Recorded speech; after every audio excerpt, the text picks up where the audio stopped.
Good evening, everybody. Hello, hello. Welcome to another episode of Critique Corner with me, Daniel Parker. And me, DB Fastbinder. Once again, appearing anonymously because I'm once again cat sitting. This may mean that, although this didn't really happen last time, there is a risk that you may start hearing an old cranky cat start yowling. I assure you that no matter what sound she is making, she is not dying, she is not injured, she is not starving. She is. She just wants in and out and in and out. Yes, she's being a drama queen. Yeah. Yes, I've actually said this several times. She's gotten to a point where she does the types of, like when you're taking a cat to the vet and you're shoving them into the crate, and it's sort of meow, they just do Yeah. as they're like, please, no, I'm dying. Yeah. She started just dropping those all the time. Ooh. So, like, Yeah. she, you know what? One of these days, she's going to like collapse a pile of laundry on herself or get Yeah. stuck under something, and it will take me hours to notice because she has exhausted all her yowls. Ooh, She man. she is the cat who cried wolf. Yes, indeed. Yeah. Well, hopefully that doesn't happen. Hopefully not. Um, all right, so who we are and what we do. Yes. When we're not talking about cat-related maintenance issues, uh, we review an eclectic mix of media. Just whatever we feel like. We used to, the deep lore of the show is that we used to do diet Midnight's Edge, but you know what? Midnight's Edge can be Midnight's Edge better than we can be. Indeed. Yeah. So we just So, talk about things that seemed vaguely interesting at the time, whether they turned out to be or not. indeed, yes. And of course, we will review something together. Usually two things: something current, and then something classic. Then we've got some solo reviews that we like to do. But of course, before we get into all of that, we generally talk about the box office. Yes, not a lot of need to go into it in super deep detail. It is kind of interesting that Wolverine and Deadpool in its fifth weekend managed to retake the number one crown from Alien Romulus. Yes. But Alien Romulus was a cheap enough movie that it's probably already profitable or close to it. Yeah, I think what was it, 80 million? Something like that. Yeah, Let's find out. Yep, 80 million. yeah. It's doing buco business internationally. I wonder. Oh, yeah. Okay. Oh, China. Yeah. China's about half of the international box office. I kind of actually, that is interesting because I can't think of the last time that China actually made a big dent on a American movie. Yeah. The only one I can think of is the Meg 2. So I guess they continue. What the Chinese market continues to like kind of schlocky action monster movies. Yeah. Which, yeah, doesn't surprise me all that much. Right. I mean, they're the easiest to translate, and although I wonder, it's interesting that the xenomorphs get away from what I believe they have a restriction in China that they don't like having skulls in media because it like ties into the ancestor worship. Hmm. Of course, I've never heard that before. they're Hmm. trying to stamp that out. Yeah. Well, that wouldn't surprise me. Yeah. Yeah, but got some thrillers here. Then Lionsgate for the second time this summer had to eat crow Yeah. Ooh. because they made a big expensive crow movie. Well, 50 million isn't that expensive, Yeah, but they're not making that. no, they are not. Actually, you know what? Lionsgate themselves might because they only had like a percentage of this movie, a certain marketing spend they had to make, and then they probably already pre-sold it to a bunch of international distributors. Yeah. So Yeah. their dent is probably smaller than you might think. Yeah. Okay. Still Uh, not, still not good. no, it's still not good. No. Yeah. This movie seemed to be like doomed from the start. I mean, because the original Crow has this mythos around it, um, largely because of the fact that the star Brandon Lee died when they were making the movie, um, rather tragically, and it kind of tapped into the zeitgeist of the early mid '90s. That's kind of right around when not punk rock, grunge Grunge, was becoming a thing, and 90s comics. '90s comics, yeah, and that kind of weird dark gothic aesthetic was becoming really popular. So and you really can't. Yeah, That's really hard to duplicate, in another movie. well, and also, a lot of people, including the director of the original movie, thought it was really disrespectful to just do a remake and call another guy the same name. Yeah, I mean, at least with the sequels that they did to the first movie, they had different characters as the Crow. It wasn't Eric Draven; they were different guys. So at least with those, it's like, okay, well, they're respecting the legacy of the first movie and the memory of Brandon Lee. This one, they're not doing that at all. No. Yeah, Um, but there are other parts of the box office, but there are bigger bombs and hits in a different but related medium, video games. And yes, the title we came up with for this video before the show was 10 Years of the Most Expensive Market Research Known to Man. yeah, Because it feels like we're at the tail end of a grand experiment to see what people actually like and will pay for. yeah, and it's not what the people who are making these things thought that it would be. Right. So just to go back a page here to, we'll talk about movies for a brief moment. Um, all year long, we kept hearing about how the box office was fundamentally dead. And we were reporting on that week after week. Just, $30 million openings for movies with $200 million budgets and on and on and on. And it looked like there might not be a movie this year that cracked a billion.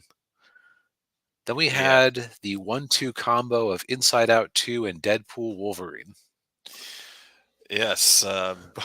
Oddly enough, both of them from Disney, which I wouldn't was not expecting. Yeah, well, it's because, thank you for bringing up Disney. Disney has also been participating in this. See, the reason it's the most expensive market research ever is that, of course, the bigger your sample size, the more expensive it is to get. And, they've been doing a 1-to-1 ratio of the population compared to the market size Yeah. for a while. Because, you had a multi-year period there where Pixar was coming out with movies like Elemental and it's your Elemental, Soul, Coco. Coco. I would say is so specifically like the post-pandemic, which launched just as the pandemic was starting, Okay. um, and I can tell you, I watched. I think I ended up watching all of them except for Turning Red. I rage quit on after 5 minutes because I said, "Okay, I'm just going to cringe out of my skull Yeah. if I keep watching this." Um, and I haven't ever gotten around to trying Soul, but I've seen the other ones, and Mm. Oh, middling. Lightyear. Yeah. Middling is like a kind word for them. Yeah. Yeah. Well, and especially Lightyear. Good God, that movie was Oh, I horrible. forgot about Lightyear. Yeah, Yeah. yeah, no. Uh, and there were certain commonalities here, and I would say those commonalities are eh, being excessively biographical and navel gazy, Hmm. to use a technical term. Like when you look at not Coco, when you look at eh, Luca and Turning Red, they were specifically like just about, and even Elemental. It's like they were plucked out of the director's lived experiences and just spat onto the page untranslated. Oh yeah, especially Elemental. I think that was about the director's, yeah, his life as an immigrant from Korea. Yeah. Yeah. Um, and yeah, this is a lesson that I've had to learn over time. I'm not that interesting. Like most people aren't actually that interesting. Yeah. Well, I think you're interesting, but that's just me. You're biased. You have to Eh, say that you're my co-host. Oh, okay. But let's talk about some of the enormous body blows that the video game industry has suffered. Because what's interesting is that as big and bloated as Hollywood budgets are, video games have the potential to be an even bigger drain on the pocketbooks of their creators because you have a lot more infrastructure that you have to build. Here's how I put this: a movie anymore is designed to it comes out once in the theaters, then you maybe sell it to Netflix, and then you're basically done. And you just have to budget for that. Mhm. But for a lot of the games we're going to talk about here, they were budgeted as if, well, we're spending 200 million up front, but we're going to make microtransactions forever, baby, so we can afford to overspend a bit. Oh yeah. So it's funny how like just in a row you had these games come out. Um, so first off, we have Dustborn, which Mm, I feel embarrassed that some of my Game Pass money went to help this thing out, but yeah. I the last I heard, it had not broken triple digits on Steam. Oof.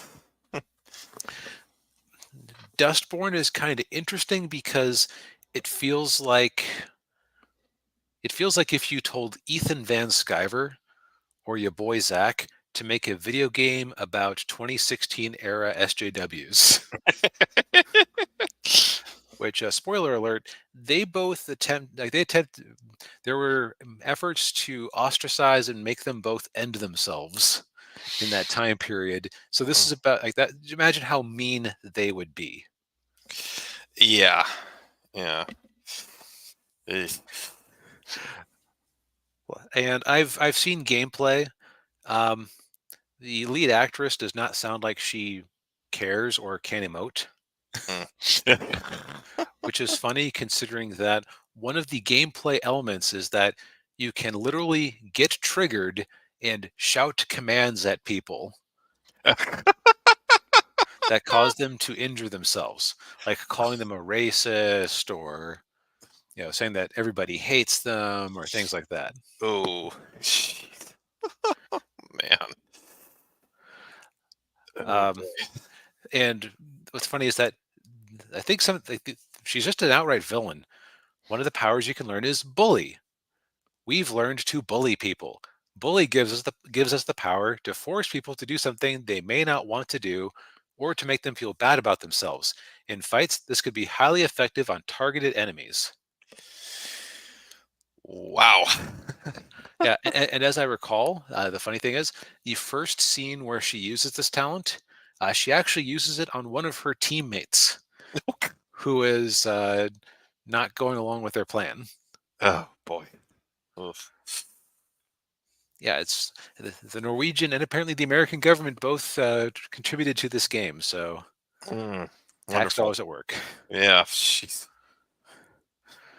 Mm. Next up on the list of video game body blows, and man, as if Star Wars wasn't having a hard enough time, you had Star Wars Outlaws come out to widespread derision. Yeah. Now, initially, a lot of the focus of that derision focused on two factors. One, the main character wasn't conventionally attractive, and despite her or her motion capture model being a very beautiful woman, Yeah. and two, it being an Ubisoft single player game in 2024, Ooh. which people have kind of noticed, huh? Ubisoft just like keeps making the same open world game over and over again with different skins on it. There's just a huge number of checklists that you have to go through to beat the game. Yeah. That's a recipe for a hit. I mean, it's worked well enough for them so far, though. Their Yeah. stock is down from 20 euros in 2021 to like 350 today. Oof. Man. What's interesting is that this puts their market cap value at like 2 billion euros, which means that a player like Sony, Microsoft, or eh, Amazon, or anybody else who felt like getting into gaming could possibly try to snap them up. Hmm. They would probably get blocked because it's a French company. I don't see France wanting to let a multinational take away, one of their crown media jewels, even if it's tarnished. Yeah. But still, it's theoretically possible. Yeah. But it seems like the bigger problem, a lot of effort online went into going after the first issue. The second issue seems to be us getting people more because Yeah. it just seems like to be a buggy, glitch-laden mess. Yeah. Which seems to be a trend with a lot of video games these days. I had the misfortune of you know dumbest things I ever did was pre-ordering Mass Effect Andromeda. Oh no! Ah, you Yeah, poor man.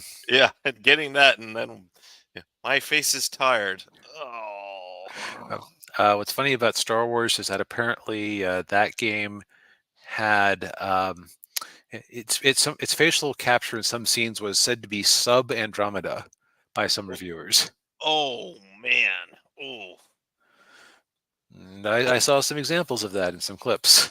yeah. I think you sent me to one of those. Yeah, like ugh. Yeah, I've never seen such lifeless eyes on an animated character before in my life. yeah. It's like a doll's eyes. um, but of course, the difference with that one is that people seem to actually be playing that one. Of course, the people who spent the $130 to get the deluxe package um, were told, "Hey, sorry guys, the day one patch is going to be incompatible with your save files, so you'll get buggy as you go along. So go ahead and start a new file." Like, why did I spend the extra $60? Yeah.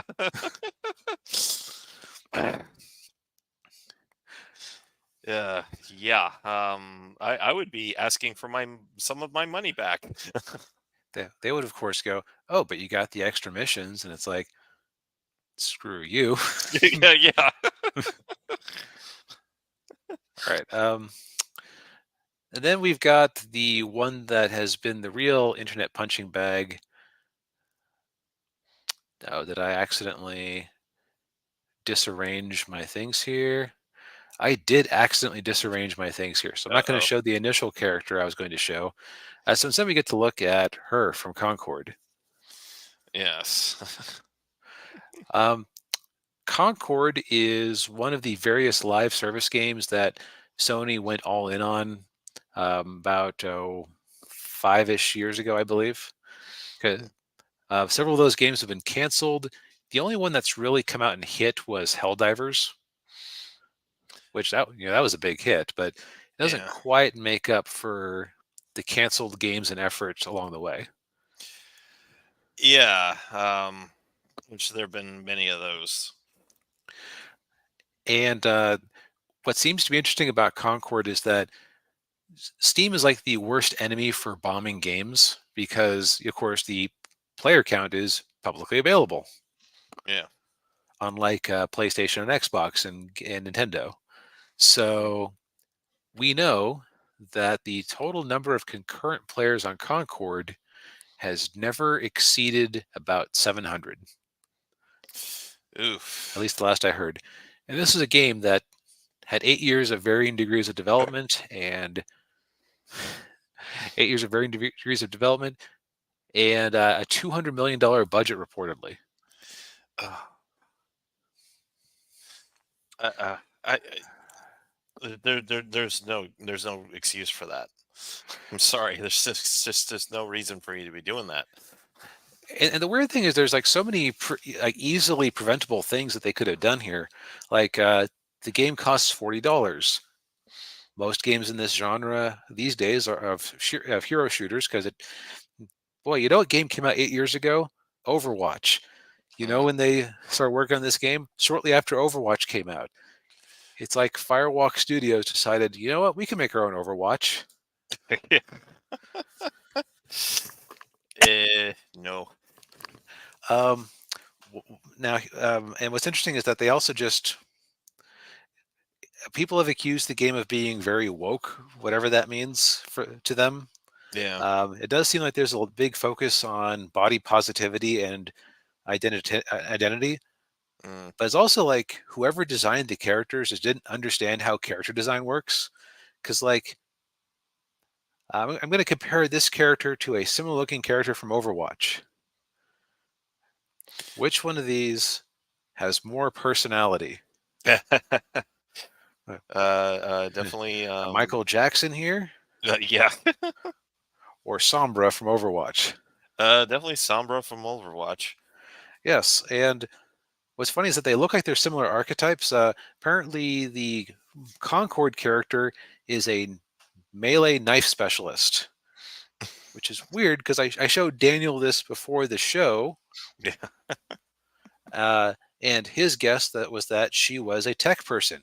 And you can see why he would think she was a tech person because she has the little glasses that kind of look like they would have some sort of tech function. Yeah. And those big shoulder pads, yeah, like for some reason it evokes a sense of like nerdery. Yeah. Yeah. Definitely not knife wielding melee specialist. No. And I can tell you, having looked at some of the other characters, they this is the most interesting color palette of any of them. Most of them are like beige, dull green, Mm. tan with a little bit of color. Oof. In fact, these character designs have been seen as so unappealing on every level that at least as of last week in the late, the game had managed to beat Rule 34, which meant that people were looking for them on adult websites, and nobody had decided to draw adult drawings of them. Ooh. Uh, man. Rule 34, supposedly, if it exists, someone has made adult drawings of it. Yeah. This is not the case here. That No. that itself is almost kind of an accomplishment. Yeah. Although after a week or so, like, okay, somebody has done it by now just to say they were the first, but still. Yeah. Yeah. Yeah. Yeesh. And so and so we of course over the course of our show we've talked about a variety of movies and TV shows that have gone in on um, identity first. And things that like they like like characters like Rogue Tico where they take a beautiful person and they put them in a potato sack to try to defeat the male gaze. Yeah. And then it's like, and also the video game industry, every industry has its own weird internal tropes. One of the things that has been said in video games for many years now is this idea that, oh, sorry, really good first player games can't be profitable. So, darn, I guess we'll just have to keep making Call of Duty with microtransactions all over the place. Sorry, guys. Yeah. Pump out another Madden game. Yeah, exactly. Mm. Um, and, those games do pretty well, though. Some of these live service games have, like we were just like a Concord here have launched and crashed and burned. Same thing with Suicide Squad, aka the Stop Trying to Make Fetch Happen Squad. Yeah. People liked Harley Quinn in that one movie 7 years ago and haven't thought about her since. Yeah. Just make her a Batman supporting character again, please. Yes. Yes. Boy. And make her Joker's girlfriend again. Yes. Yes, please. And you might say, "Oh, DB and Daniel, you're just a couple of piggish brutes who are advocating for fan service. Sure, the Stellar Blades of the world can make money, and so can those gotcha games. But that just proves that that the market is stupid and prurient. Okay. Yeah. It's not like anybody is breaking records selling a single player game starring something that the male gaze has no interest in. And oh wait, Oh, Black Myth Wukong. Despite Black Myth Wukong is an interesting story because it's the first major AAA single player Chinese made game. mm, And it's broken records for concurrent players on Steam. Now, a lot of those are from the Chinese market themselves, yeah, yeah, but still a lot of interest in America, just because it seems to be a well-made game made with a lot of passion and no microtransactions in sight. Funny how that works. yeah, yeah. So now this isn't to say that live service games are always going to fail going forward, but well, we were just mentioning gacha games a second ago. Gacha games are basically JPEG sellers with attractive ladies or men occasionally. So Mhm. it's like the Yeah, audience wants something cool or cute to look at. yeah, yeah. Funny how that works. Yeah, in fact, cool and cute things to look at. Let's do a quick comparison here. Which of these character designs is cuter? Da, da, da, da, da.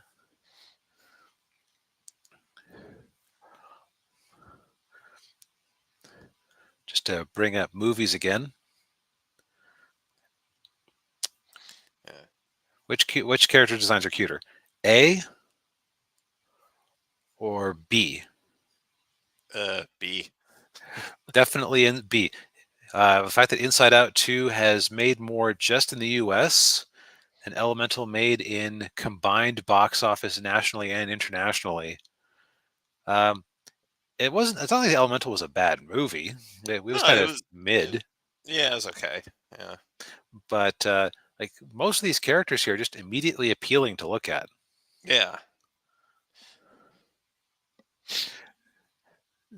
And they're also evocative. You can tell that the Mr. Angry guy is the angry guy. You can tell that this one's kind of a valley girl.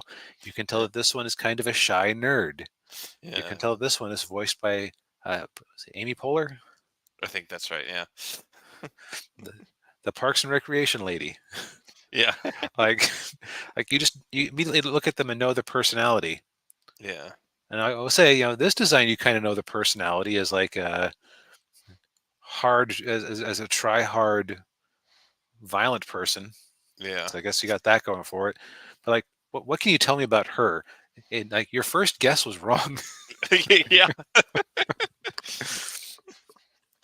But I guess the lesson is that classic tropes of character design and storytelling work.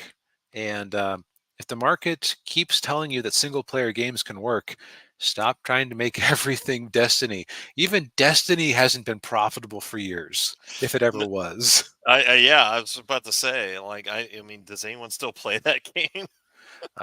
Yes, apparently Bungie was lying to Sony about how much money they were making after they got bought. S- Oh, So, yeah, mm, it's just very interesting how you've had so many consecutive bombs back to back. Like I would say, it's interesting that Star Wars Outlaws is probably the second most successful, or excuse me, it's the most successful of the ones that have been getting lambasted. And I would say that the sheer volume of noise pointed out Star Wars Outlaws kind of tells me that more people have actually been buying and playing it. mm, Like very few of the videos I've seen about Concord have actually said, I tried the game for half an hour and it's mostly people reporting on the fact that nobody's playing the game. yeah. Like it's being called the biggest bomb in video game history.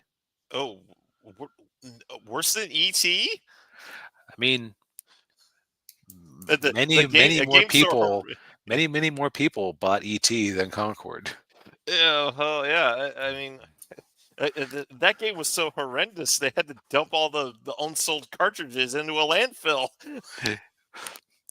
So, so funny thing about that. So Yeah. if you have an Xbox, there's a free Atari documentary on there Mm. that talks about them actually finding the landfill.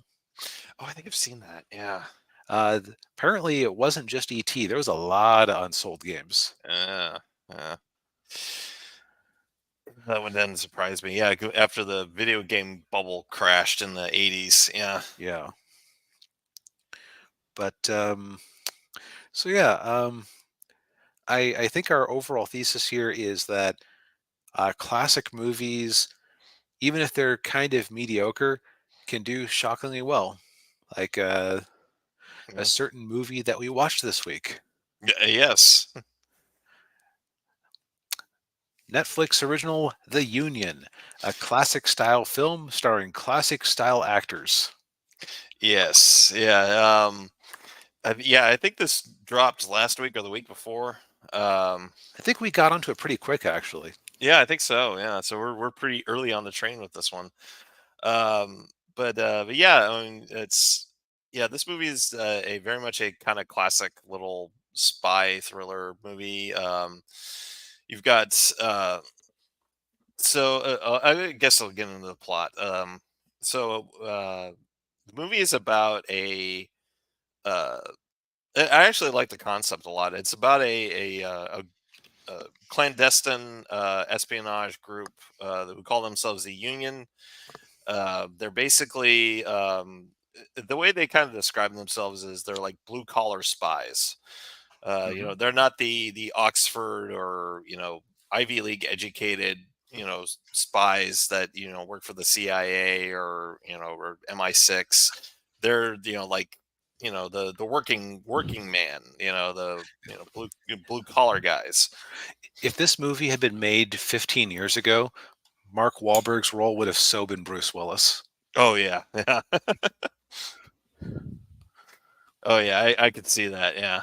Um, yeah. So the movie starts off where Halle Berry's character, they're it's kind of the classic spy setup with it's similar to Skyfall and the first Mission Impossible, where uh, there's a hard drive that's out on the open with a bunch of uh, the names of government agents, and I hear Yep, the there we beep go. that. I accidentally moved too much and disturbed her. Oh. um, but yeah, and so there's a list of all these spies that's out, and Halle Berry and her team are trying to recover it, but then things go wrong, and all the members of the team get killed, um, including the leader of the team, who's played by, I can't remember the actor's name, but he was Luke Cage. Um, and Okay, I seem kind of familiar. Yeah, he was on another TV show. I can't remember the name of it, but and he was also Spartan Locke in Halo 5. Um, Oh, okay. yeah, but so now Halle Berry has to recruit a new agent, and she immediately goes to Mark Wahlberg's character, who was her high school sweetheart, and they just kind of she walks into the bar, and of course he's working as a whatever, like bridge construction, bridge repair, Hmm. and of course we're introduced to him when he's he slept with his middle school English teacher, who was played by oh god, what was her name? Dana Delaney. Uh, Yeah, he's an interesting character, and they define him pretty quickly because yeah, he's first introduced waking up in bed next to a woman who you kind of assume is his wife. No, no. and the poor woman's husband, or excuse me, the woman's Uh, poor husband, seems to think this is a regular occurrence. was that her husband or her son? I thought that was her husband. Oh, My attention might have drifted right then, but yeah. um, The other thing that's interesting about him was, and I wasn't clear on this, was that his car that he felt the need to start up by wiring it, or had he stolen that car? No, no, I think that was his car, yeah, and for whatever reason, he was doing it that way instead of using the keys. He probably didn't have probably lost his keys somewhere, sometime. Yeah, it does kind of seem like a clumsy way to set up that he knows how to do that for the later action car scene. Yeah, yeah. Uh, but yeah, so he's at the bar having a drink with his buddies because one of his buddies is getting married. He's the best man, and that's when Halle Berry shows up, and they kind of pick up where they left off. And then she takes him to a park and drugs him, and then hauls him off to London. Yeah. The last thing I kind of want to say that where they do to define his character, so they Yeah, kind of showed him. First off, he's kind of a jerk because sleeping with his middle school teacher, or kind yeah, of a weirdo. yeah, Um, knows some shady skills, like he can hotwire a car even if it's his own. yeah, But then they also show him being salt of the earth, give you the shirt off his back, where his one friend who's been laid off tries to pay yeah, for their rounds, and he says, "No, no, no, you're not good for it." And like he yeah, pays for some, like he doesn't pay for all of it. He makes his friends put in a collection, but it's still like yeah. we're in it together type thing. Yeah, yeah. He's like, come on, we gotta help him out. Yeah, yeah, Yeah, yeah. So yeah, he wakes up in London, yeah, and to continue the Bruce Willis comparison, um, the whole blue collar spy idea feels very reminiscent of Armageddon, where it's like, oh well, it's easier to train an oil man to fly through space than to teach an astronaut to be an oilman. yeah, It's almost like a similar logic for how the Union is set up. yeah, yeah. And yeah, so they then he meets basically the director of the union, who's played by J.K. Simmons, and of course, what's funny is that, they're at their Land Rover, and he has Mark Wahlberg drive, and I'm sitting there going, okay, they're going to pull the whole, they're in London driving on the wrong side of the road bit shtick, which they And did. they did with gusto. Yeah. We're in London. You're on the got to get on the other side. Yeah. And that's kind of also his character, where he's just kind of, he's not the brightest, but he's reasonably good at what he does, and and his heart is in the right place. Yeah, yeah. And so he gets recruited for this mission because they need somebody who is not recognizable, because everyone else in the union's basically been blown. They know what they look like, they know who they are, so they need him, who's an unknown, and they have to train him for they have to do like 6 months of training in 2 weeks. And one of the training things they were teaching him how to do was drifting the car, um, which, having watched Top Gear and the Grand Tour, I can tell you, like, that's not a skill a car driver like learns immediately. Like, it takes, like I remember Jeremy Clarkson saying it took him 10 years to learn how to do that. So that's kind of what got me about that whole thing. I'm like, okay, that he's not going to learn how to do that overnight, like, but of course it's movie logic, Right. just And for that matter, it's action movie logic, which is like regular movie logic, but like it used to hang out under electrical wires as a child while eating lead paint. yeah.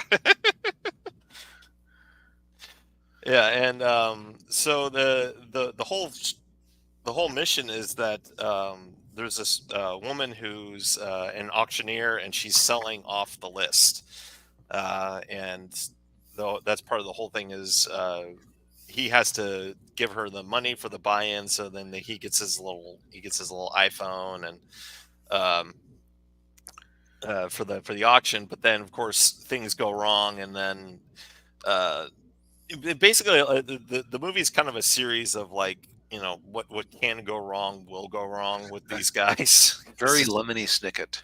Yeah, very much. Yeah. Um, and it to me, I think I kind of felt like this movie would have been better as a TV show than as a movie.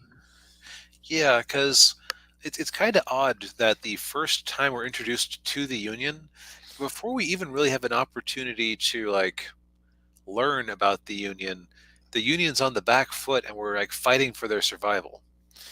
Yeah, yeah. Um, which that's more like something that would be like midway through the first season, kind of Right. thing. I think the other thing is that you can tell this movie has a budget. Excuse me. I realize there are two senses in which a movie has a budget. Like Yeah, the next Avengers movie, man, money's no object. They have a budget. yeah, Versus, oh, can I? How much is a small pizza? I'm on a budget. This is like the second sense of being on a budget. yeah, yeah. Yeah, because like, okay, well, we got this movie. Well, we got to pay Mark Wahlberg. We got to pay Halle Berry. We got to pay J.K. Simmons. Uh, you know, like most of the budget's going to paying those three. Yep. And we've managed to rent either a chunk of London or a chunk of Vancouver that looks like London. Yeah, I'm sure it is actually London, it looked like London. Yeah, but they probably shot this in like a month or two, and in their rented parts of London, and then moved on with their lives. right. Yeah, So I'd say that the movie's biggest asset is definitely Mark Wahlberg. hmm He because he isn't gee blue collar guy from Jersey, not exactly stretching himself. no, yeah. As much as I love the guy, he does tend to play the same character in every movie. You're better off with that than Keanu Reeves trying to sound like a Shakespearean actor. That's true. Yeah, Like if you have a lane and you have a type that you can play, go for it. yeah, yeah. Stay in that lane. Yeah, Um, uh, but like he just immediately he has this weird off-putting charm, as I would put it. Like he's gruff, but you can tell his heart's in the right place. yeah, yeah. Um, yeah, Heck, and then yeah, the weird thought I just had is if they do another Ninja Turtles movie, he would actually make a great voice for Raphael. he would. Yeah, they probably should have gone with him with the movie, although they were making him younger in that last one, which Yeah. yeah, Um, Now, what I will say about Halle Berry, her character seems like a typical. We were just talking about the most expensive market research ever performed by the entertainment industry. yeah, Halle Berry's character on paper seems like she should be an example of what typically gets rejected because, uh, tough as nails, strong female character, almost has the side of the haircut, shave haircut. yeah, yeah, and definitely not her natural hair color. Yeah. But, she actually works pretty well and plays pretty well off of Mark. Yeah, Um, Either she or her stunt woman are very good at making the action scenes seem mostly believable. Like there was one bit where I thought that her punch was landing a bit harder than it looked like it should have, but it's extreme nitpickery. yeah, yeah. No, I thought she was fine in this movie, and I thought Yeah, yeah, she played off of Wahlberg very well. she was good as the straight woman to his gruffness. Because Yeah, of course, while she is a blue collar spy, she has been in spy circles for longer. So yeah, yeah, and yeah, and a lot of the plot, kind of the I guess the B plot of the movie is basically focusing on their relationship. right, Yeah, because like I said, they were high school sweethearts, and then she went off to college, and they basically broke up, and then she got kicked out of college because of something that happened with a friend of hers that shouldn't happen, and was probably fairly common in college campuses back in the 90s. And Um, but and that's when she joined the union, and well, I won't give away too many spoilers with certain character Yeah. relationships, but yeah, Okay. So here's the thing I'm going to say. If I am truly swept up in a movie, I will often like ignore obvious plot, like obvious ways that the plot is going to go. yeah, Um, what I can say is that while I was still enjoying myself, when a certain character showed up again, I went, "Oh, they're going for that plot." yeah. Well, I kind of figured he was going to show up again just because of how he exited. Like I'm See, like, see, oh you were yeah, a step ahead of me on that one, but as yeah, soon as yeah, he showed up, I said, "Okay, I know where this is going." yeah, yeah. It was pretty predictable. Yeah. Um, but yeah, I mean, but yeah, the movie is very kind of paint by very safe, I would Yeah, say. yeah. You were about to say Yeah. paint by numbers. Paint Yeah. by numbers, but yeah, yeah, yeah, and I mean, it's fine. It's not a it's not going to blow anybody away. It's not like I don't think it's not going to be in the next big spy franchise. I don't think it's not going to be Mission Impossible or James Bond or anything like that. No, I will be very surprised if there's a union too. Yeah, me too. But if you're just looking for some simple, fun entertainment that's relatively lighthearted, and you get some like cool action scenes and attractive people doing cool things, Yeah, and you know the good guys win in the end, and it's clear who the good guys are. yeah, This movie will totally scratch that itch. yes, yeah, and it's a good way to spend it's a good way to spend a couple hours. Hmm. Yeah. Uh, But what is my transition for the next movie? I don't know. Um, Speaking of a movie that is basically the diametrical opposite of that, From Up on Poppy Hill. From Up on Poppy Hill is a animated movie by Studio Ghibli, or Ghibli, or however you pronounce that. Yeah, But what's interesting about this one is that just based on, okay, so a while back I had some expiring credit at a store. I saw this Blu-ray on the wall or on the website, wherever I bought it, if I don't recall. mm, And I said, I've never heard of this movie, but it looks like it must have been from like Hayao Miyazaki's younger days. So I'll yeah, give that a go because I often like his earlier work more than his later work. mm, Like my I'm in the weird position where my favorite loop on the third thing and my favorite Miyazaki thing is Castle of Cagliostro, which mm, was his first movie and also the last time he touched that franchise. yeah, Which you almost wonder how different the world of anime would be if, rather than kind of being elevated early on, he had been like he'd had to work his way through the 80s being the Lupin director. yeah, yeah. But that's neither here nor there. So it turned out that this is neither old since it came out in 2011, Mm. and it's also not even directed by Hayao Miyazaki. It's actually directed by his son Goro, Oh, who Goro Miyazaki actually directed one of the, my opinion, worst anime movies ever made, Tales from Earthsea, oh, where basically they decided to, well, they said, people liked Howl's Moving Castle. Let's adapt another American fantasy novel.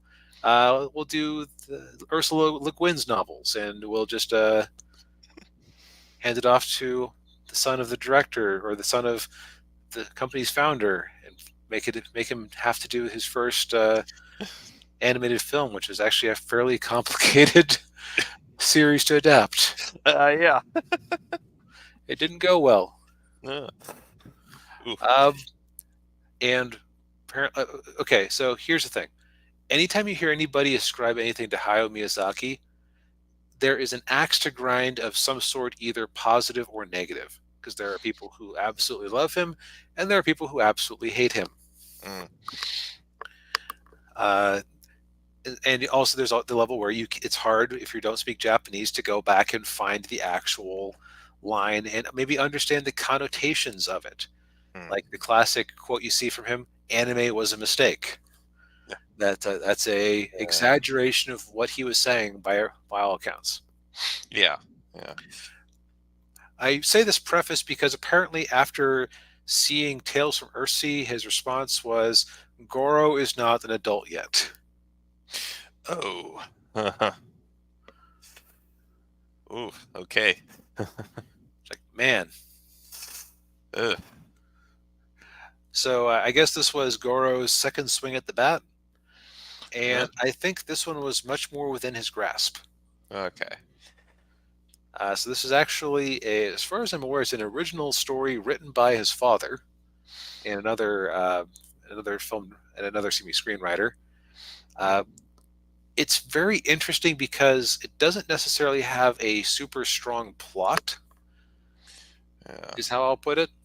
Um, it but it's very good at evoking an era, and that era is 1964 in Tokyo. Uh, the same year they were hosting the Summer Olympics. And what's interesting about it is that like they never actually get to the Olympics. Like there's a scene where they are down in the city for a bit, and I was thinking, oh, they're gonna like intersect with the Olympics somehow. No, like the Olympics is a thing that is happening in the background Ah. that's not really focused on. Oh, Um, a bit like Akira. were the Olympics happening during Akira? Huh, Yeah. I Yeah. forgot about that detail. Yeah. I would say that I think that the Olympics probably have more of a direct interaction on Akira than they do in this movie. Well, yeah, it was the final battle in the Exactly. yeah, it was in the stadium, yeah. So, our characters here, the girl on the right is named Umi Matsuzaki, who is a 16-year-old living with her grandmother at a boarding house. And she is a sad girl whose father died at sea years ago. And so he was a sailor, actually a captain. And so she got, while back when he was still around, she was in the habit of putting up semaphore flags to let him know where the house is when he came into port. And of course, she's still doing that years after he's died. Mm. And she's starting at a school, and she let's see here, and she runs into a boy at the school named Shun. Now, a fun thing that's kind of how to put it, when you learn a little bit of Japanese vocabulary, a lot of Japanese names in anime and things like that Yeah. can seem very on the nose. Yeah. Umi means ocean or sea. Mm. So of course, Umi, daughter was a sailor, or daughter of a sailor. Yeah.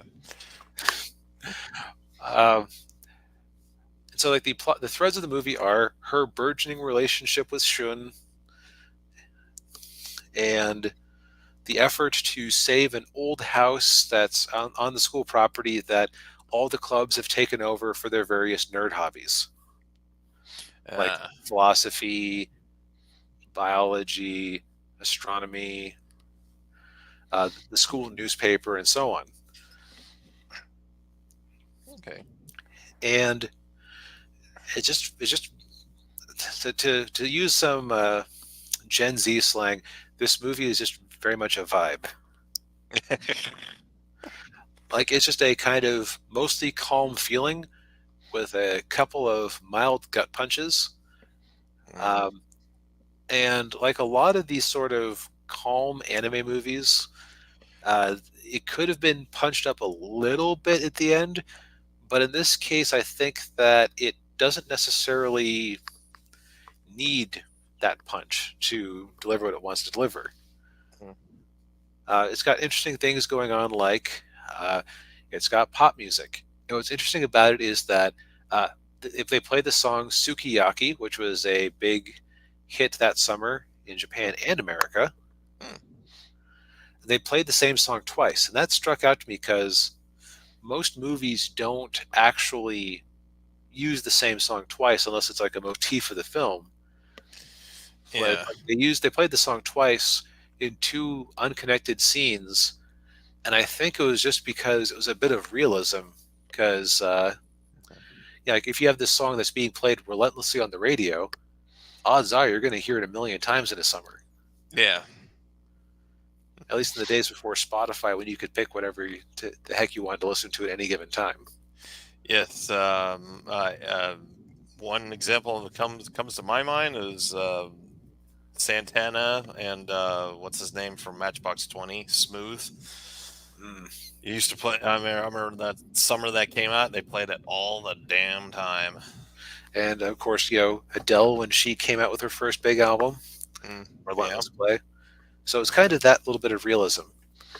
And again, there is a plot to this. Um, it's basically just a romance story that hits a big snag in the middle in a way that I don't want to talk about because it would kind of spoil it. Yeah. Okay. But it has a satisfying ending, and life goes on. Hmm. Okay. Yeah, so just a pleasant little movie. Hmm. Is it streaming anywhere, or do you know if it You know, is? I don't know since I did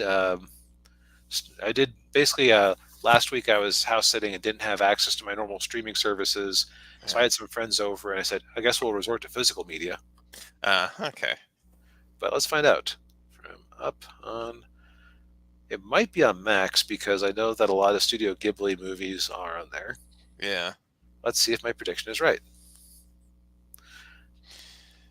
Let's see here. That's an old article. You have failed me searching. It looks like it might be on Netflix. Oh, okay. Let's see. You can rent it. Max. Oh, it's on. Is it on Crunchyroll? Hmm. Hmm. It seems to be. Yeah, it looks like you've got options. Okay. So it looks like I was right that it's at the very least on Max. Okay. All right. Very good. Yeah. Now, once again, to kind of talk about but it's probably the inverse of this movie. Yeah. Yes. Arnold Schwarzenegger and The Raw Deal. Raw deal. Yeah.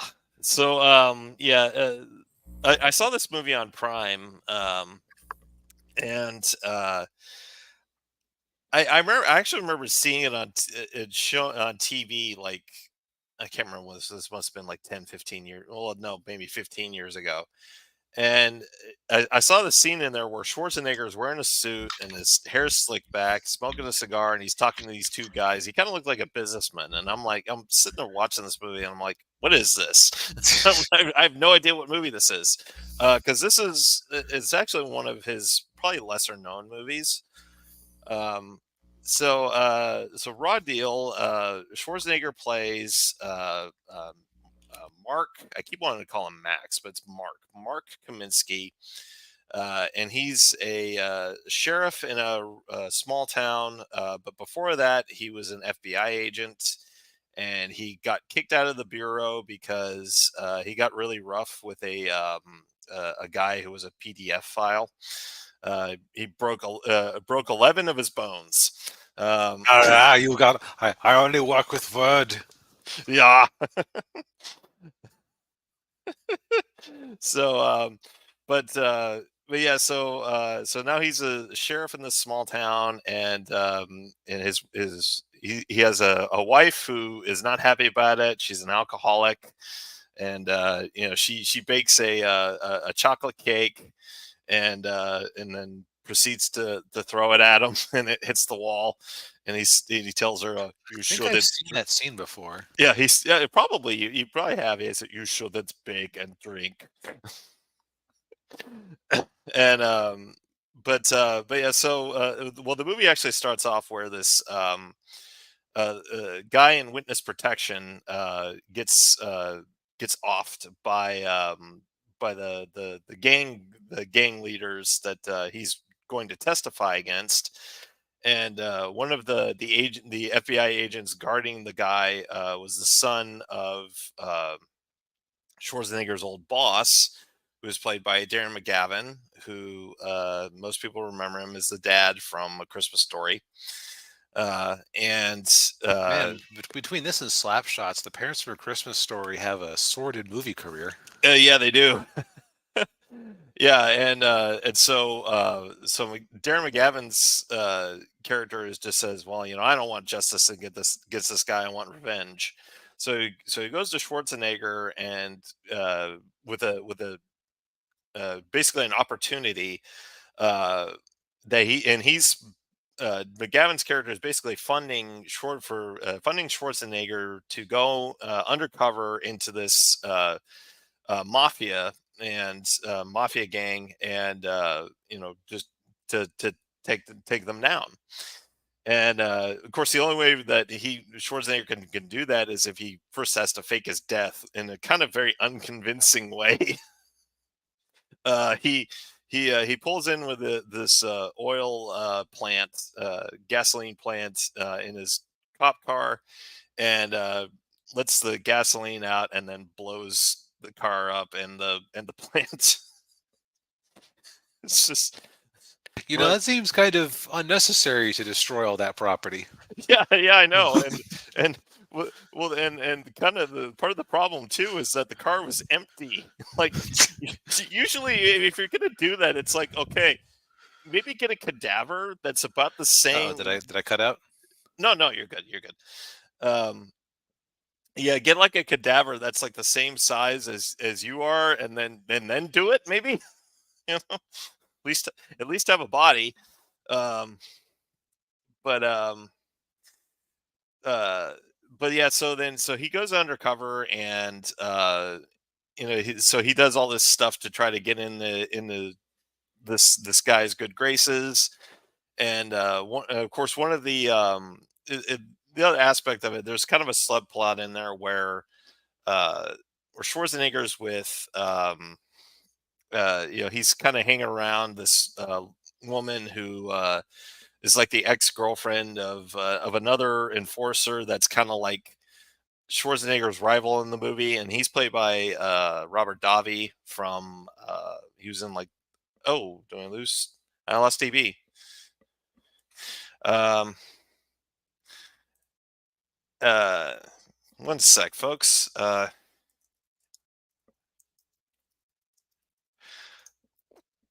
But yeah, so he so there's this little bit of a rivalry going on, and DB is back with me. Okay. Yeah, I don't know what happened there. That's odd. But yeah, so you have Robert Davi's character who's going at Schwarzenegger because he doesn't like him, because he's basically trying to steal his job, and that's basically the movie. I will say most of the action in the movie is in the third act, where like there's like a fight in the quarry, and then the fight in the nightclub. But overall, this movie's it's pretty. It's kind of a standard action movie, especially for Arnold. Um, I can kind of see why it wasn't really one of his more popular ones, because it was just kind of very, much like the Union, very paint my numbers, and it felt kind of safe. So Yeah. yeah, I almost said that from Up on Poppy Hill also kind of feels like a paint by numbers Miyazaki movie. So yeah, that's yeah, got a lot of the visual tropes from that too. So yeah. I guess if people were interested, would you recommend trying this out? Yeah, I mean, if if you're a Schwarzenegger fan, and you got 90 minutes on You've got to complete your viewing of the canon. yeah, you can't call yourself a Schwarzenegger fan unless you've watched Raw Deal. And if you don't like that, I guess you would call that a raw deal itself. Yeah. Yeah. Which I guess makes the most interesting movie we watched tonight. Let me go ahead and get my screen share back on. Yes. the most unusual of the bunch, our classic movie of the week, Yes. The Road to El Dorado. A, Yeah. a prime example of, well, actually, it kind of fits in with our initial premise. Back in the 90s, everyone said, hey, Disney's making a lot of money with this whole Disney Renaissance thing. Why don't we make 2D animated musicals? Yes, and that Katzenberg guy left Disney, and now he's with DreamWorks. So why And not? and shoot, having Elton John saying "Can you hear the love tonight" worked so well for Lion King. Let's bring him in to be our musical narrator. Yeah, and we'll get A-list actors to do all the voices, like Kevin Kline and Kenneth Branagh and Rosie Perez. Hey, shut up! She's good and everything. Yeah. Uh, but yeah. But let's. So the actual movie here, it's a. I can kind of see why it struggled a bit because it's a parody of the old Bob Hope and Bing Crosby movies that were always like The Road to X. Yeah. Yeah, and it when I was watching it, it reminded me of mentioned it to you. It reminded me of The Man Who Would Be King. Uh, Kind of a similar premise. Although in that movie there were soldiers in India, and then they go to Afghanistan Mhm. looking for treasure. Right. In this one, there are a couple of Spaniards, although, of course, one of them speaks with a British accent, but Yeah, and the other one's an American. yeah. And hey, creators outlet, good to see you, man. Hey, how's it going? Um, but yeah, and yeah, so the movie basically starts off. It's in what year was it? 15. It's whenever Cortez failed out. Yeah, I want to I say remember. 1530. No, it was 1512 or 1516, something like that. I remember it being 30 years, almost 30 years after Columbus. Right, It- right. yeah. Um, yeah. So basically, yeah, Cortez is basically gone out to the New World, and then we meet Miguel and I can never remember Tulio. Tulio, Miguel and Tulio, who are a pair of grifters. Who, That's right. They make YouTube channels spouting opinions they don't have at all. yeah, not play, they're no, they're not playing games with loaded dice. Yeah. So we very early on get the movie is very good at introducing us to our two characters. Uh, Tulio, the black-haired one, played by Kevin Kline, who went on to become Mr. Fish Odor on Bob's Burgers, which I only realized partway through watching this movie, and I couldn't unhear it. Yeah, yeah, He is the smart one, but he is the planner. Meanwhile, Miguel, played by Kenneth Branagh, uh, he is kind of the whimsical, lighthearted, childlike one. yeah. And yeah, because he always wants to go off on the adventures, um, and during their last little game, they managed to get a map, which is supposedly to El Dorado, the fabled city of gold. Yep. Now, of course, you can start poking holes in that right away. If somebody had a real map to the city of gold, how did it get to Spain? And for that matter, why, when they get to El Dorado later, doesn't anybody seem to have ever seen a foreigner before? Yeah, And for that matter, um, why did they immediately believe that the map was legit? At least yeah, Tulio might have questioned it, but they think they kind of ended up deciding it was easy enough to escape on Cortez's ship to try and get their treasure. Spoiler alert, they were found out almost immediately. yes, yeah,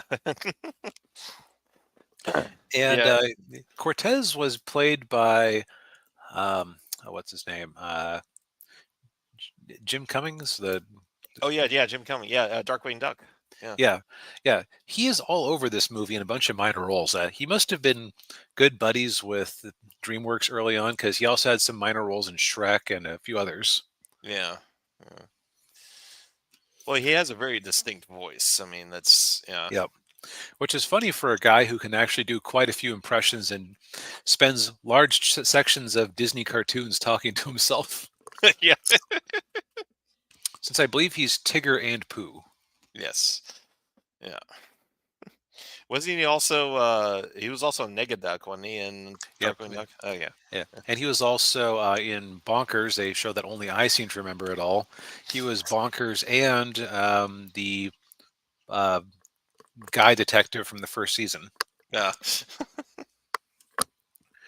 But that's neither here nor there.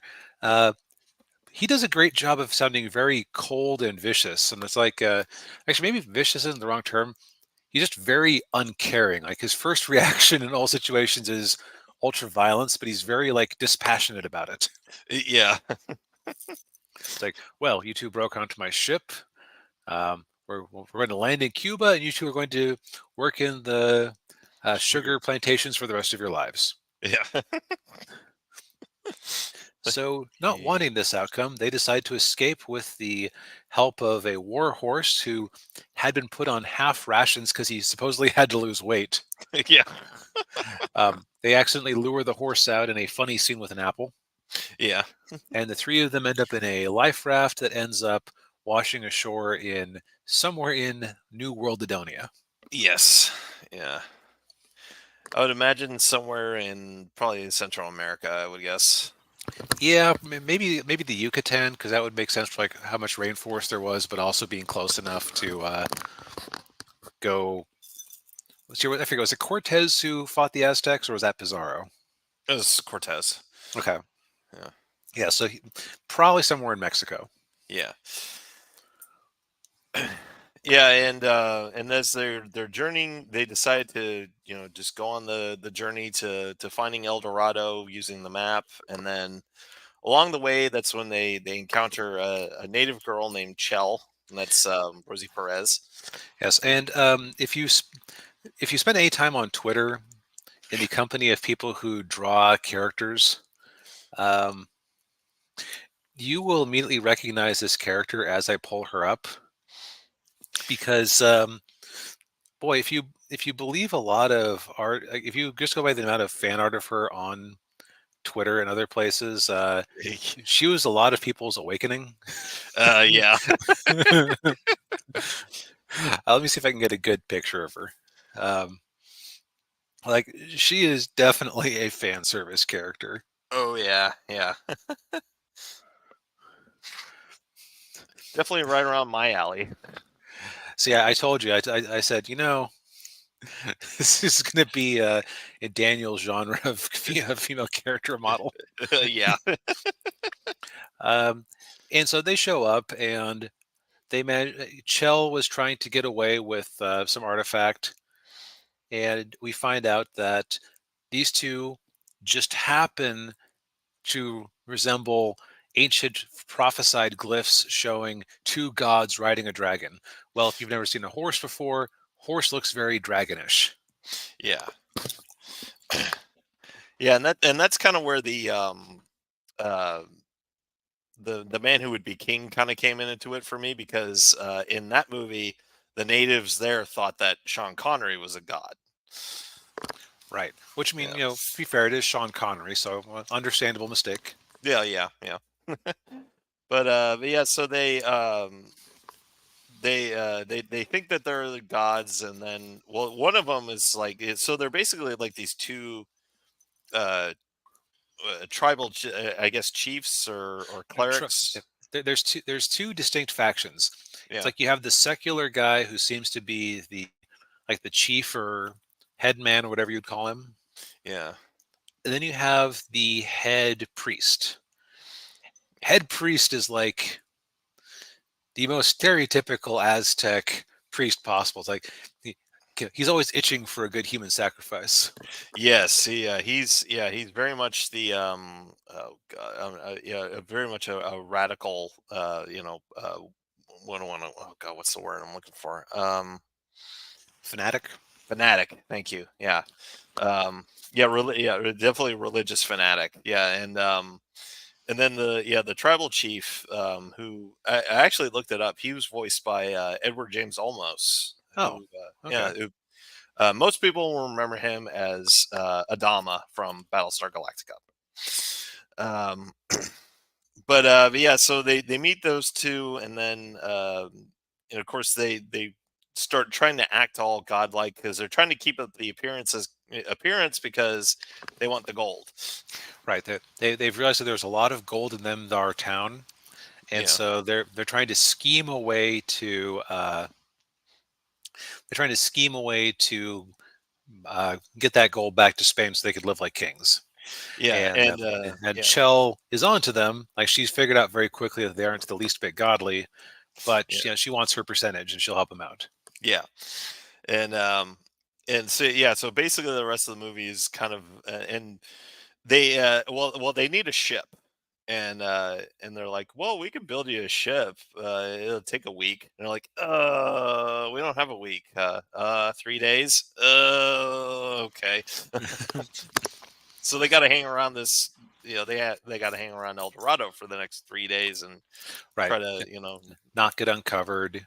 right, yeah, which Um, of which is hard course, because the head priest is like super stoked to see a couple of gods. Like, yeah. hey, you want some blood yet? Yeah.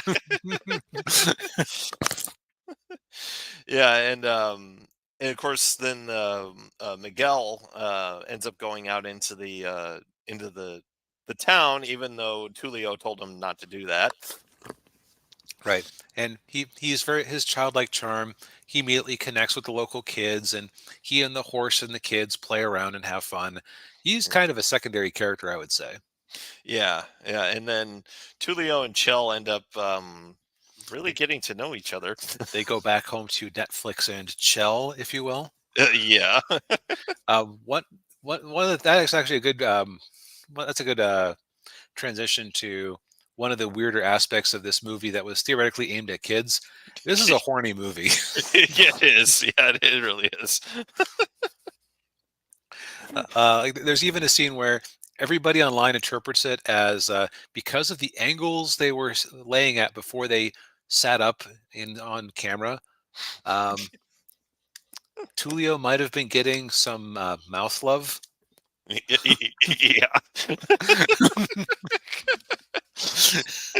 the very least, he looked very happy about whatever was happening off camera. Yeah. Oh.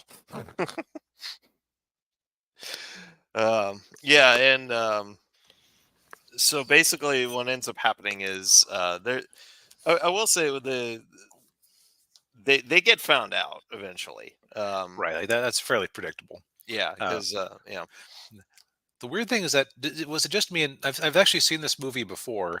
mhm, Um, I think I had the same thought on both viewings. Did it kind of feel like there were two endings?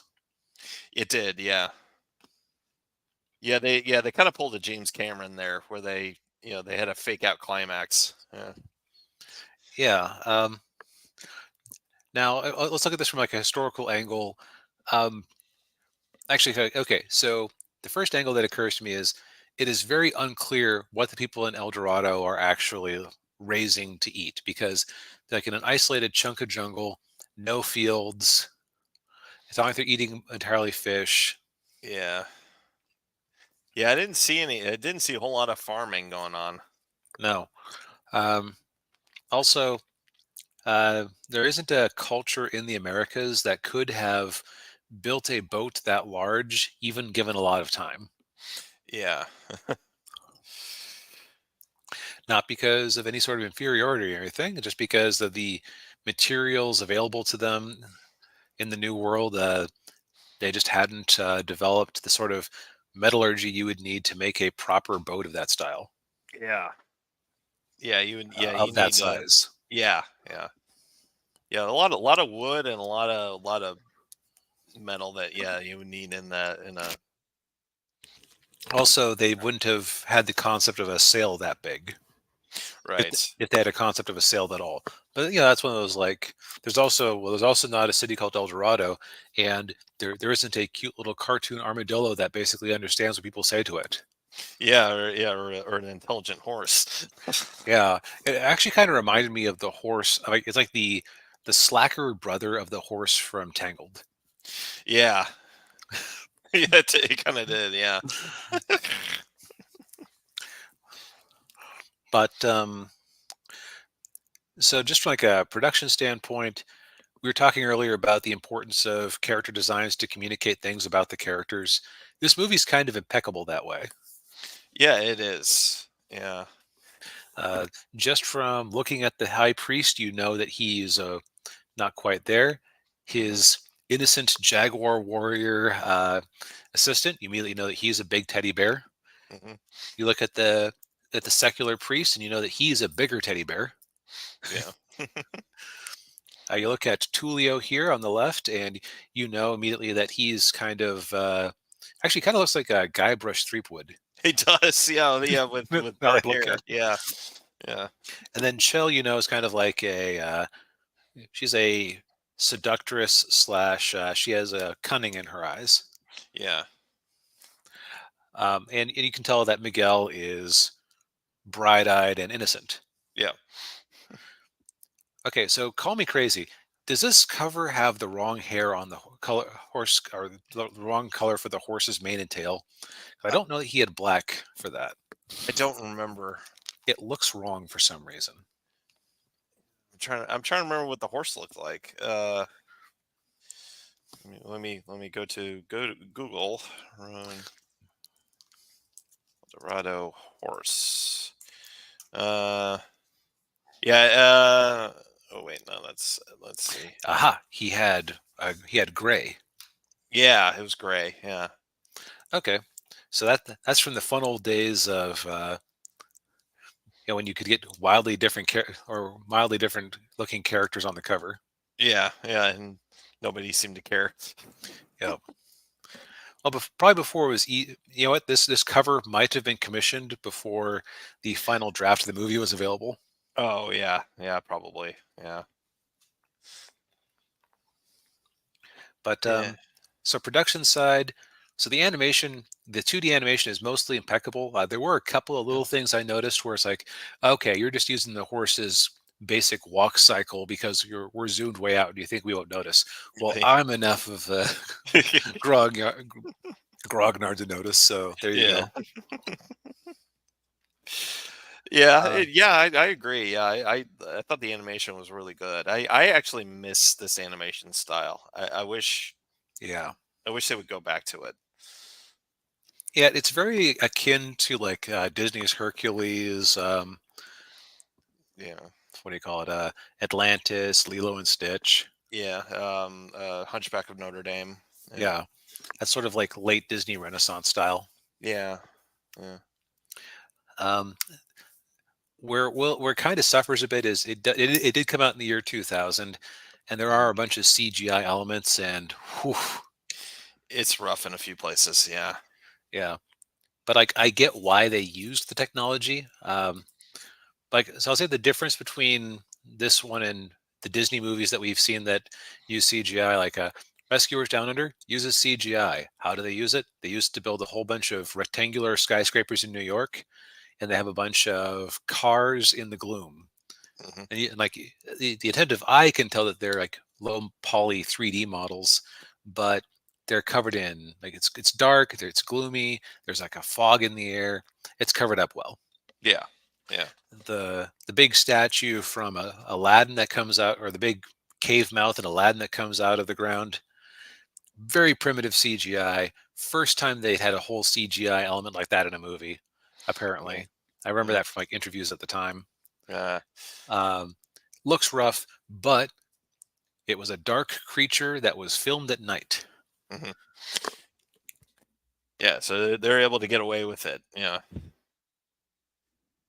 Unfortunately, some of these badly done elements are right up front and center. Like they suddenly go from a boat full of uh, well-drawn cartoon gold pieces to as they're going through the final climax as they're sailing the boat away. you suddenly have a bunch of Sega Saturn grade Yeah, absolutely. 3D goblets, Yeah, I was about to say, yeah, like Sega Saturn, PS1, yeah, kind of, yeah, level of graphics. sub N64. Yeah,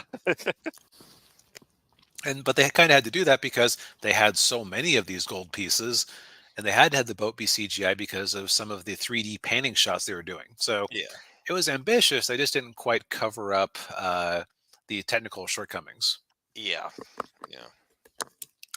Then the last thing I'll say is that as far as a cloned Disney musical goes, like okay, The Prince of Egypt, Mhm. amazing movie, Yeah. memorable songs, um, gripping songs. Mhm. I kind of felt like with this one, the songs were just kind of filler. Yeah. Yeah, I kind of I kind of felt that way too. Yeah. Like the opening main theme when they're first going through the jungle was kind of good, but like the songs where they sang, like the characters sang, were bad. I'm Yeah. sorry, not hatefully bad or anything. Just like okay, you're trying way too hard to do this. Yeah. Yeah. Yeah. I kind of tuned it out. Tune it. It's just like, oh, okay, whatever. At least it was always a visual treat. Yeah. But I would say that this one, so it was a bomb at the time, but it's since become a bit of a cult classic. Mhm. And if you spend any amount of time on Twitter or anywhere else online, you've seen people use gifs from this cartoon Oh yeah. all over the place. Like both, Both. Yeah. Yeah. or like the scene where they're talking with the big cuddly chief, and he just looks shocked at them, and they're just smiling up at him innocently. Yeah. Yeah. Like somebody tells the chief something awful, and he just mouth gapes. Like there are so many templates that have come out of this movie, Oh yeah. and, Yeah. and it's obvious why because it's just smooth, characterful animation that communicates an emotion, which means Yeah. that you can more easily take it out of context to be whatever you want it to be. Yeah. Indeed. Yeah. Yeah. I mean, I remember when this movie came out. I was either late middle school, early high school, and Mhm. by that point, I was kind of like done with animated movies. Well, there's that Lord of the Rings movie that's coming out next year. I'm really looking forward to that one. That's a better choice. Let's Yeah. be honest. Yeah. The irony, of course, is that, and this is like the American age animation ghetto, that anime is starting to break down a bit. Yeah. Uh, in theory, this would actually be more appropriate for a middle schooler than for a general kid audience. Yeah. Because again, like weirdly horny. Um, Yeah. there's some, like there's some historical stuff that you might want to make sure the kids have context on before, Yeah. you know, Yeah. Yeah. They probably want to know about Cortez and the right, Aztecs, and yeah. right. Um, and I'm trying to look up something. Round two. I forget if this was a PG or a G movie. Like I think it was PG. it better have been because like that would Yeah. just be shocked if yeah PG good. Yeah. Yeah. That's okay. We were just talking about how weirdly horny this movie is. Rated a 6.9 out of 10 on IMDb. Nice. Ooh. Nice. Yeah. Which actually is just about the perfect rating. Yeah. I would say so. Yeah. It's a thoroughly enjoyable movie. Probably don't need to see it more than once. You can probably look at your well actually no, you can just imagine better music during the some of the musical scenes if you get bored with it. Yeah. But you kind of wish that like if this had been a Disney movie, you would have gotten an El Dorado the TV show like you did with Emperor's New Groove. Yeah. Actually, you know what? You know what? That's the movie that this is the counterpart to over at Disney because they came out around a similar time even. Okay. Okay. That makes sense. Yeah. Um, and actually, let's see, what year did The Emperor's New Groove come out? I want to say it was right around 2000. Yeah, I think I was in high school. Emperor's New Groove came out in 2000. Yeah. Hmm? And what's funny about that is that this was probably started way after The Emperor's New Groove, because The Emperor's New Groove famously went through a bunch of development hell. Mm, yeah. Like it changed concept several times. Like it originally was not a buddy comedy. It originally was a straightforward um, musical romance story about a prince who gets turned into a llama and falls in love with a local farmer girl. Yeah. Boy, did that change. Oh yeah. Jeez. Wow. But that's neither here nor there. So yeah, thoroughly enjoyable movie, uh, and it's probably the most distinctive one we've reviewed today. So that's Indeed. Yeah. we'll call that a good sign. Yes. Yeah. Well, I think we've exhausted these topics for tonight. Indeed. Yeah. Well, thank you everybody who for tuning in. We appreciate it as always. Hit that Yes, like indeed. button. Yeah, subscribe to the channel if you haven't already. Ring the bell, and also a quick reminder: if we get to 1,000 subscribers by the end of the year, we'll watch all 8 episodes of The Acolyte. So Yeah. Although, okay, somebody unsubscribed and then somebody else subscribed, so we're still at 99. What's our bounty for 100? um, Something less. What's 1/10 as painful as the acolyte? uh, I'll watch Madam Web. There we go. One more sub, and Daniel has to watch Madam Web, and then we can compare to web notes. Yes. All right, there we go. All right, well, yeah, yeah. Thank you all again, and we'll see you next week, everybody. Have a good night.